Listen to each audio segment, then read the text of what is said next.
નમસ્કાર ખેડૂત મિત્રો, શક્તિ ફાર્મિંગ એન્ડ એગ્રીકલ્ચર ચેનલમાં આપનું સ્વાગત છે ને હું છું રાજેશભાઈ. તો ખેડૂત મિત્રો, આજે અમારી મગફળી ગિરનાર શહેર બ્લોકની અંદર ઊભા છીએ અને વિડીયો બનાવી છીએ કે આ મગફળી તમે ગિરનાર શહેર જે જોઈ રહ્યા છો તેનો સંપૂર્ણ છોડનો વિકાસ થઈ ગયો છે અને કમ્પ્લીટ વૃદ્ધિ પણ થઈ ગઈ છે અને છોડ થેટ મૂળથી તે ઉપર સુધી કમ્પ્લીટ પૂરેપૂરો વિકાસ થઈ ગયો છે. તો હવે આની અંદર અગત્યની માવજત એવી શું કરવી કે આની અંદર ઉત્પાદન આપણે વધારી શકીએ. જેમ કે આપણે કોઈ નવી ટેકનોલોજી જો ન અપનાવી અને આ મગફળીને આમનેમ રહેવા દઈએ તો આ મગફળી 15 થી 20 મણ, એનાથી વધારે 20 થી 25 મણ એટલો જ ઉતારો આવે. આ એની ક્ષમતા છે કોઈ પણ પાકની. જેમ કે આ મગફળીની એ ક્ષમતા હોય છે કે આપણે વધારે કાંઈ માવજત કે કોઈ નવી ટેકનોલોજી જો ન અપનાવી તો ઉત્પાદન વધારે નથી આવતું અને જે રેગ્યુલર આવતું હોય છે એ આવે છે. તો હવે આ મગફળીની અંદર ઉત્પાદન વધારવા માટે આપણે અગત્યની કામગીરી અને માવજત કરવાની છે એ તમને વિડીયોમાં સંપૂર્ણ જણાવશું. તો વિડીયો પૂરેપૂરો જોજો અને કાપીને વિડીયો જોશો તો પૂરેપૂરી માહિતી નહીં મળે ને ત્યાર પછી કોમેન્ટ કરીને પૂછશો કે આમાં શું કરવું. પણ વિડીયો પૂરેપૂરો જોઈ લો એટલે આ વિડીયોમાં તમને સંપૂર્ણ માહિતી બતાવી દઈશું કે હવે આપણે આગળની માવજત શું કરવી. અને હાલ અત્યારે આ મગફળી 60 દિવસની થઈ ગઈ છે. આજે 31 ઓગસ્ટ છે અને કમ્પ્લીટ 2 મહિનાની થઈ ગઈ છે. ગઈકાલે 30 તારીખના દિવસે આપણે 60 દિવસ પૂરા થયા અને આજે 31 તારીખ છે. તો 2 મહિનાની મગફળી હવે સંપૂર્ણ વિકાસ અને વૃદ્ધિ કમ્પ્લીટ થઈ ગઈ છે. તો હવે આની અંદર મહત્ત્વની કામગીરી શું કરવી એ વિડીયોમાં આપણે વાત કરીશું. તો મિત્રો, આ જે મગફળી છે હવે આમાં અગત્યની માવજત તો પહેલી એ જ કરવાની છે કે આની વાનસ્પતિક વૃદ્ધિ અટકાવવાની છે. જેમ કે ઘણા ખેડૂત મિત્રોને એમ હોય કે વધ નથી અટકાડવીને એમને રહેવા દઈ, ઉત્પાદન તો આવી જશે. તો મિત્રો, ઉત્પાદન જેમ મેં વાત કરી કે 15 થી 20 મણ, એનાથી વધારે 20 થી 25 મણ આટલું જ ઉત્પાદન આવતું હોય છે રેગ્યુલર જે મગફળીમાં. ઓછી માવજતમાં અને નવી ટેકનોલોજી આપણે ન અપનાવી તેમ છતાંય પણ આટલું ઉત્પાદન આવી જાય છે. પણ અમારે આની અંદર ગયા વર્ષે આ બ્લોક નંબર 2માં અને થોડીક બ્લોક નંબર 1ની અંદર હતી, 1 મણનું વાવેતર એમાં હતું અને બ્લોક નંબર 2માં હતું. તો ગયા વર્ષે અમારે આમાં 1 વીઘાની અંદર 16 ગુઠાના વીઘાની અંદર 35 મણનું ઉત્પાદન આવ્યું હતું ગયા વર્ષે. તો ગયા વર્ષે અમે માવજત જેમ અમને યોગ્ય લાગ્યું એ રીતે કરી હતી, પણ એનાથી નહીં વધારે ઉત્પાદન લેવાનું આપણને આશા હોય કોઈ પણ ખેડૂતને. તો વધારે ઉત્પાદન લેવું હોય તો આપણે આગળની અગત્યની શું માવજત અને શું આપણે આગળ શું ધ્યાન આપવું માવજતમાં એ આપણે વિચારીને જો કામગીરી કરવી તો ઉત્પાદન વધે. તો ગયા વર્ષે આની અંદર 35 મણનો ઉતારો આવ્યો તો 1 વીઘાની અંદર. પણ ઓણ સાલ અમને એવી આશા છે કે વરસાદ પાણી સારા થઈ ગયા છે અને આની અંદર હવે 35 થી 40 મણનો ઉતારો તો આવવો જ જોઈએ ઓછામાં ઓછો. કારણ કે આપણે ગયા વર્ષે 35નો લીધો તો હવે 35ની અંદરથી ઘટવા નથી દેવાનો. કારણ કે હવામાન રેગ્યુલર છે, વરસાદ પાણી પણ અમારે સારા છે.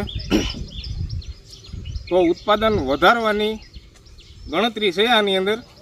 એટલે આવી રીતની નવી ટેકનોલોજીની માવજત અમે કરવાના છીએ. તો વિડીયોમાં ઠેઠ સુધી બના રહેજો.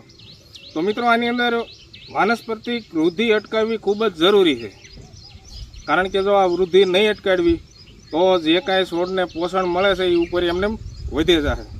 નીચે જે ફાલ છે, પોપટા છે, હુયા છે એમાં ઓછી તાકાત મળશે અને ઓછું પોષણ મળશે, જેનાથી ફાલ ઓછો રહેશે. આપણે ઉત્પાદન વધુ લેવું હોય તો કેમ દોડવા વધારે બને અને દોડવા પૂરા સાઈઝના મોટા થાય, વજનવાળા થાય તો જ આપણે ઉત્પાદન વધારે આવે છે. તો મિત્રો, આની અંદર છંટકાવ લેવાનો છે વધ અટકાડવાની દવાનો. એ પણ દવા વિડીયોમાં આગળ પંપ ભરવી એનું પ્રમાણ ને કઈ દવા છે એ પણ બતાવશું. તો વિડીયોમાં બન્યા રહેજો. અને હવે આ મગફળીની અંદર અગત્યની બાબતનું આપણે એ પણ ધ્યાન રાખવાનું છે કે આની અંદર ફૂગનાશક બેક્ટેરિયા અમે નાખી દીધા છે. એ આની પહેલાં વિડીયોમાં આવી ગયું છે. પણ એ સિવાયનું હજી આમાં આપણે બેક્ટેરિયા નાખવા પડે કારણ કે એ કયા બેક્ટેરિયા કે આની અંદર વાયરવોર્મ કરીને જીવાત આવે છે, જે નાના પીસોળિયા અથવા મોટા પીસોળિયા જેટલી જીવાત હોય અને છોડની થડની બાજુમાં રહી અને પોપટાને કોરી ખાતા હોય છે. એટલે કે આપણે ઘણી જ મગફળીમાં જોઈએ તો દોડવાની અંદર ડાઘા પાડી દીધા હોય, હોલ પાડી દીધા હોય, આપણે એને દોડવાનો સડો કહીએ. તો એના નિયંત્રણ માટે પણ આપણે બેક્ટેરિયા આવે જ છે, જે મેટારિઝમ બેક્ટેરિયા આવે છે, જે મેટકિલ બેક્ટેરિયા મેટારિઝમ, એનો ઉપયોગ જો કરીએ તો એનું પણ સારું એવું રિઝલ્ટ મળે છે અને પોપટાનો સડો પણ અટકી જાય છે. પણ એ બેક્ટેરિયા નાખ્યા પછી આપણે ધ્યાન એ રાખવાનું છે, એ જંતુનાશક અને કીટનાશક બેક્ટેરિયા હોય છે. જેમ કે આમ બેક્ટેરિયા ઓર્ગેનિક જ છે, પણ એ કીટાણુ માટે કામ કરે છે, કીટકો માટે કામ કરે છે, જીવાત માટે કામ કરે છે. જેમ કે મૂંડા પણ હોય તો મૂંડા પણ નાશ થઈ જાય, અને કોઈ પણ એવી રીતના દુશ્મન કીટકો હોય જમીનની અંદર થડને કોરી ખાનારા, જેમ કે દોડવા કોરી ખાનારા, આવા બધા કીટકોમાં એનું સારું એવું રિઝલ્ટ છે. ગઈ સાલ પણ અમે ઉપયોગ કર્યો છે ને આ સાલ પણ ઉપયોગ કરવાનો જ છે હવે થોડાક દિવસોમાં. જેમ કે અત્યારે અમે એનો ઉપયોગ એટલા માટે નથી કર્યો કે આની અંદર ઈયળ પણ છે, કોક ઈયળ જોવા મળે છે અને અમુક ઈયળ લશ્કરી ઈયળ પણ જોવા મળે છે. તો એના નિયંત્રણ માટે અમે કોરાજનનો આની અંદર છંટકાવ હાલ અત્યારે વધી અટકાવવાની જે દવા છે એની સાથે નાખી રહ્યા છીએ. તો મિત્રો ઈયળનું પણ આપણે ધ્યાન રાખવું પડે. આપણને એમ થાય કે ભાઈ ઘણા પાન છે અને ભલે ઈયળ પાન ખાતી, દોડવા તો નહીં ખાય ને, દોડવા ઈયળ નહીં ખાય, પણ જે લશ્કરી ઈયળ છે તે તડકાની નીચે ઉતરી અને જમીન ઉપર થડની બાજુમાં જે નવા હુયા ફૂટતા છે એ હુયાની જો અણી કોરી ખાય તો એ હુયાનો દોડવો બનવાનો જ નથી. પછી આપણે જોતા હોઈએ કે મગફળી ખૂબ સારી છે પણ દોડવા નથી બનતા. તો મિત્રો આવા બધા કારણો હોય છે દોડવા નહીં બનવાના અને ઉત્પાદન ઉપર અસર પાડવાના. આવી રીતના બધા નુકસાનો થતા હોય એટલે ઉત્પાદન આપણે ઓછું આવે. તો અમારે એની અંદર આજે ઈયળની દવાનો છંટકાવ લેવાનો છે, એટલા માટે મેટારિઝમ બેક્ટેરિયાનો ઉપયોગ નથી કર્યો. કારણ કે જે જંતુનાશક દવા બેક્ટેરિયા છે એને જંતુનાશક દવા નડતી હોય છે.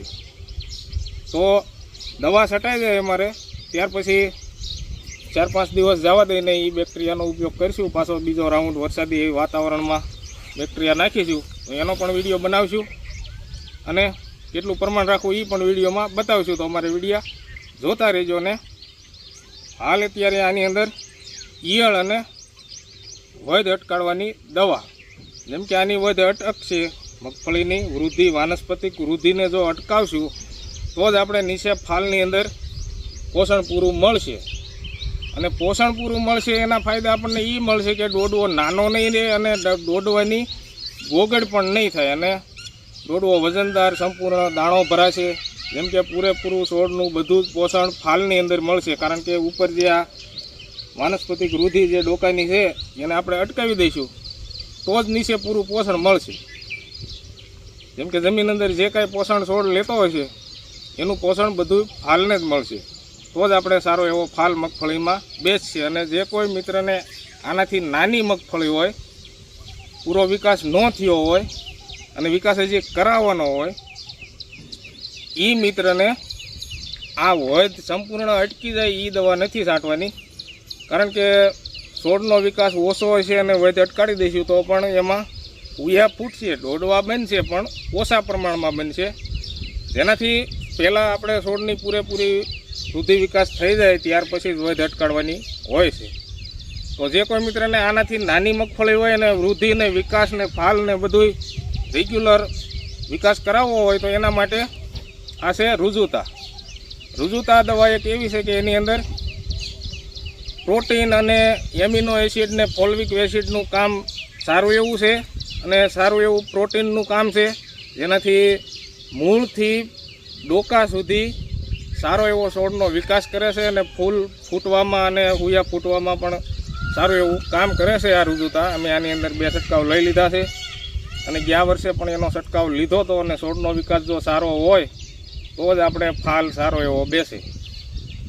તો જે કોઈ મિત્રને વિકાસ મગફળીનો અધૂરો હોય તે રુજુતાનો છંટકાવ લઈ શકે અને સાથે એને ફાલ ફૂટવામાં અને હુયા ઉતરવામાં છોડના વિકાસ માટે તાકાતની જરૂર હોય છે, છોડને પોષણની જરૂર હોય છે. તો એના પોષણ માટે 05234 એક પંપની અંદર 80 થી 100 ml અથવા ગ્રામ, જેમ કે આપણે પાવડર ફોર્મમાં જ આવે છે વોટર સોલ્યુબલ 05234, તે એક પંપની અંદર 80 ગ્રામથી 100 ગ્રામ નાખી અને સાથે 20 મિલી રૂજુતા નાખીને છંટકાવ કરી શકો તો સંપૂર્ણ છોડનો સારો એવો વિકાસ થાય અને ફાલ પણ ફૂટશે, હુયા પણ ફૂટશે અને છોડ તંદુરસ્ત પણ રહેશે. તો મિત્રો અમારે આની અંદર વૃદ્ધિ કમ્પ્લીટ પૂરી થઈ ગઈ છે અને બ્લોક નંબર 1ની અંદર પણ વૈદ અટકાળવાની દવા છાંટવાની છે, કારણ કે એની અંદર 2 દિવસ જ મોડી છે એ મગફળી, 2 દિવસ પાછળ વાવેલી છે. તો એની અંદર આવી રીતની જગ્યા થોડી દેખાય છે, પણ તેમ છતાં એની અંદર વૈદ અટકાળવાની દવા છાંટી જ દેવાની છે, કારણ કે આની અંદર તો આ વરસાદ જ્યારે 4-5 દી વર્યો એટલે થોડીક વધારે વૃદ્ધિ થઈ ગઈ છે. તો હવે આને વાનસ્પતિક વૃદ્ધિ અટકાવવાની જ છે. તો હવે કઈ દવા છે અને કેટલું પ્રમાણ રાખવું તે પંપ ભરવા જઈ અને બતાવશું. ગયા છે બ્લોક નંબર 1ની અંદર અને શરૂઆત દવા છાંટવાની એ બ્લોક નંબર 1થી કરીશું અને પંપ પણ જઈને ભરીશું તો કઈ દવા છે અને કેટલું પ્રમાણ છે એ પણ વિડીયોમાં બતાવશું. તો મિત્રો હવે દવાનો પંપ ભરી લઈશું અને દવા છે બેસ્ટ એગ્રોનું ડોંગલ. જેમ કે આ ડોંગલ, આની અંદર પેક્ટ્રાબુટાઝોલ 40% ટેકનિકલ આવે છે અને વૈદ અટકાળવામાં સારું એવું કામ આપે છે. તો મિત્રો આનો જ અમે ઉપયોગ કરીએ છીએ ગયા વર્ષથી અને સારું એવું રિઝલ્ટ પણ મળે છે અને વૈદ પણ અટકી જાય છે અને ફાલ, હુયા અને પોપટા બનવામાં સારું એવું મદદરૂપ બને છે, કારણ કે આની અંદર ફિલર મટીરિયલ જે છે તે ખૂબ સારા છે. જેમ કે આ એસી ફોર્મ્યુલેશન એટલે કે ઘાટી દવા આવે છે અને એસી ફોર્મ્યુલેશન સારું એવું કામ કરે છે અને છોડને કમ્પ્લીટ કલર શાઇનિંગમાં પણ સારું એવું કામ કરે છે. જેમ કે આ દવાનો છંટકાવ લાગ્યા પછી મગફળી ખૂબ જ લીલાશમાં અને ગ્રીનરી બતાવે છે. એની કમાલ છે આની અંદર જે ફિલર મટીરિયલ છે એ. નહીંતર આપણે પેક્ટ્રાબુટાઝોલ કોઈ પણ કંપનીની ઘણી બધી દવા આવે છે, જેમ કે બધા લોકો છાંટતા જ હોય અને રિઝલ્ટ પણ મળતું હોય, વૈદ પણ અટકતી હોય, પણ આની અંદર જે ફિલર મટીરિયલ છે એ સારું એવું કામ આપે છે. એટલે અમે બેસ્ટ એગ્રોનું ડોંગલ વાપરવી છીએ, પણ આની અંદર ધ્યાન એ રાખવાનું છે કે આનું પ્રમાણ વધી ન જવું જોઈએ. આનું પ્રમાણ કોઈ એક માપ એક સરખું રાખવી એવું પણ નથી. મગફળી જો નાની હોય ને વૃદ્ધિ થોડી કરાવી હોય તો આનું પ્રમાણ ઓછું રાખવાનું, જેમ કે 3 થી 4 મિલી, અને એનાથી મગફળી થોડીક વધારે મોટી થઈ ગઈ હોય અને વધારે વૈદ અટકાળવી હોય તો 5 મિલી નાખી શકો. એનાથી વધારે વૃદ્ધિવાળી મગફળી હોય તો 6 ml, 7 ml, 8 ml, 10 ml સુધી વાપરી શકો એક પંપની અંદર. તો 10 ml ક્યારે નાખવાનું હોય કે મગફળી સંપૂર્ણ વૃદ્ધિ પકડી ગઈ છે અને વૈદ અટકતી જ નથી અને જમીન પણ વધારે તત્વવાળી હોય, જેનાથી વરસાદ વધારે વરસે તો વધારે વૃદ્ધિ પકડી જાય છે મગફળી. તો એ વૃદ્ધિ કમ્પ્લીટ સંપૂર્ણ જો અટકાવવી હોય તો આ 10 મિલી સુધી તમે વાપરી શકો. જેમ કે એ તમારે ધ્યાનમાં લેવાનું છે કે આપણી જમીનમાં વૃદ્ધિ મગફળીની કેવી છે અને કેટલીક આપણે અટકાવવાની જરૂરિયાત છે. તો એ પ્રમાણે આનું માપ રાખવાનું. અને અમારે જે આની અંદર બ્લોક નંબર 1ની અંદર જેમ વૃદ્ધિ હજી મીડિયમ જ છે, પણ છતાંય આનો ઉપયોગ એટલા માટે કરવાનો છે કે હજી આની પછી વરસાદ આવે અને વધારે વૃદ્ધિ પકડી જાય મગફળી તો ફાલ અને પોપટા બનવામાં થોડીક અસર પડે, ઉત્પાદન વધારે ન પણ આવે. તો વૃદ્ધિ અટકાળવી ખૂબ જ જરૂરી છે અને અમે આ ડોંગલનું માપ રાખી રહ્યા છીએ 5 ml. અને વરસાદ પણ સારા એવા થઈ ગયા છે એટલે આપણે આનો ઉપયોગ કરી શકીએ. જેમ કે વરસાદ ન હોય અને મગફળીને જો પાણીની તાણ હોય અને સૂકું હવામાન હોય તો આ ડોંગલનું પ્રમાણ 5 ml થી વધારે નથી રાખવાનું, નહીંતર છોડ ઠોઠડાઈ જશે અને સંપૂર્ણ વિકાસ અટકી જશે. જેમ કે આ દવા વાપરવાની હોય છે કમ્પ્લીટ પૂરેપૂરું વરસાદી વાતાવરણ, વરસાદનું જોર હોય, વરસાદ સારા એવા થતા હોય અથવા આપણે પાણી પાતા હોય ત્યારે આનો ઉપયોગ કરવો અને પૂરા પ્રમાણમાં વાપરી શકીએ. અને એની સાથે 5 ml જે આ સ્ટીકર છે એ અમે દર ખેલે વાપરવી જ છીએ, કારણ કે જ્યારે વરસાદી વાતાવરણ હોય અને છંટકાવ આપણે લેતા હોઈએ ત્યારે પૂરેપૂરું રિઝલ્ટ મળે અને વરસાદ આવે તો દવા ધોવાઈ ન જાય અને રિઝલ્ટ પૂરેપૂરું મળે એના માટે સ્ટીકર પણ વાપરવું જરૂરી છે. અને એની સાથે આપણે ઈયળની દવા કોરાજન પણ નાખી રહ્યા છીએ, કારણ કે મગફળીની અંદર જો ઈયળ હોય અને હવેના સમય પછી લશ્કરી ઈયળ આવવાના સંભાવના રહેશે. તો જો આપણે ઈયળની દવાનો છંટકાવ લઈ લીધેલો હોય છે તો લશ્કરી ઈયળ પણ નહીં આવે. અને લશ્કરી ઈયળ જો આવી જશે અને જો આપણે સમયસર નિયંત્રણ નહીં લઈ તો એ નીચે થડની અંદર સૂયા પણ ખાશે અને જમીનમાં જ રહેતી હોય છે લશ્કરી ઈયળ. જેમ કે દિવસનો તડકો હોય ત્યારે જમીનની અંદર વહી જાય અને દિવસે જોવા પણ ન મળે, અને રાત્રિનો સમયે ઉપર આવીને પાન પણ ખાતી હોય છે. તો ઈયળની દવા વાપરવી ખૂબ જ જરૂરી છે. અને એની સાથે આ છે 05234 જે વોટર સોલ્યુબલ ખાતરના ગ્રેડમાં જે આવે છે એ પણ સાથે વાપરી રહ્યા છે. કારણ કે છોડને ફાલ અને ડોડવા અને સૂયા પૂરેપૂરું પોષણ જોઈ, અને હવામાનના કારણે જો હવામાન બિલકુલ સારું નહીં હોય તો છોડને પૂરું પોષણ નહીં મળે. તો ઉપરથી આપણે છંટકાવ દ્વારા આપણે જો ખાતરના ગ્રેડ આપી દઈશું તો ફાલ ફૂટવામાં અને ડોડવા બનવામાં પણ છોડને તાકાત મળશે. તો આનું માપ છે એક પંપની અંદર અમે 100 ગ્રામ નાખી રહ્યા છીએ.